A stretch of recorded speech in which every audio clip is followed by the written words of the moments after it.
America का F-35 fighter jet दुनिया के सबसे एडवांस और खतरनाक विमानों में से एक गिना जाता है।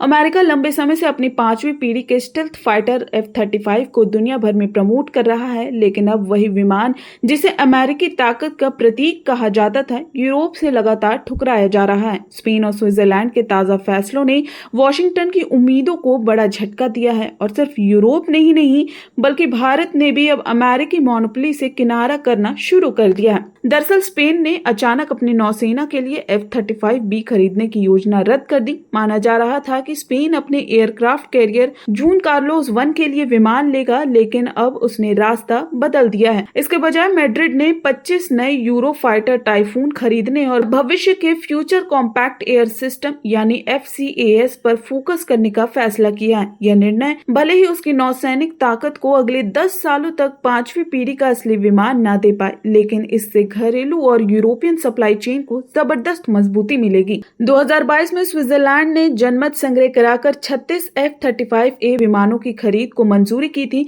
जिसकी कीमत थी करीब 6 अरब स्विस फ्रैंक। लेकिन हालात बदलने लगे जब अमेरिका ने प्राइवेट ब्रीफिंग में बताया कि यह कॉन्ट्रैक्ट फिक्स्ड नहीं है, यानी महंगाई और सामग्री लागत बढ़ने पर कीमत 650 मिलियन फ्रिक्स या उससे ज्यादा बढ़ सकती है। और इसके बाद वॉशिंगटन ने स्विस निर्यात पर नए टैरिफ लगा दिए। इसने बर्न में सरकार के प्रति भरोसा और कम कर दिया। अब स्विट्जरलैंड के नेता खुलकर मांग कर रहे हैं कि या तो सौदा को छोटा किया जाए या फिर पूरी तरह से रद्द किया जाए। यूरोप के इस से एक बात तो साफ है कि F-35 भले ही तकनीकी रूप से श्रेष्ठ हो, लेकिन इसके साथ आता है अमेरिकी कंट्रोल का खतरा।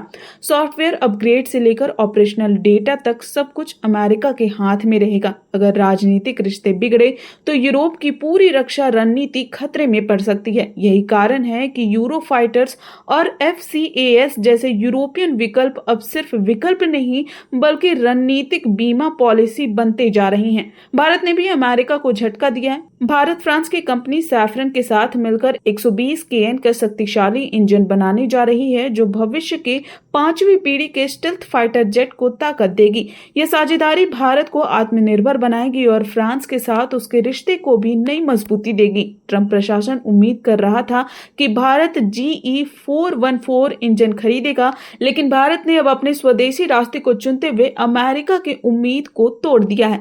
तो तस्वीर साफ है, चाहे यूरोप हो या एशिया, कई देश अब अमेरिकी सैन्य मोनोपोली से दूरी बना रहे हैं। हालांकि सवाल यह उठता है कि क्या आने वाले समय में F-35 वाकई दुनिया का सबसे पॉपुलर फाइटर जेट बन पाएगा या फिर यूरोपियन और एशियन विकल्प इसे किनारे कर देंगे। आपका क्या मानना है? देश को तकनीकी श्रेष्ठता को प्राथमिकता देनी चाहिए या रणनीतिक स्वतंत्रता को? हमें कमेंट सेक्शन में आपकी राय जरूर बताएं।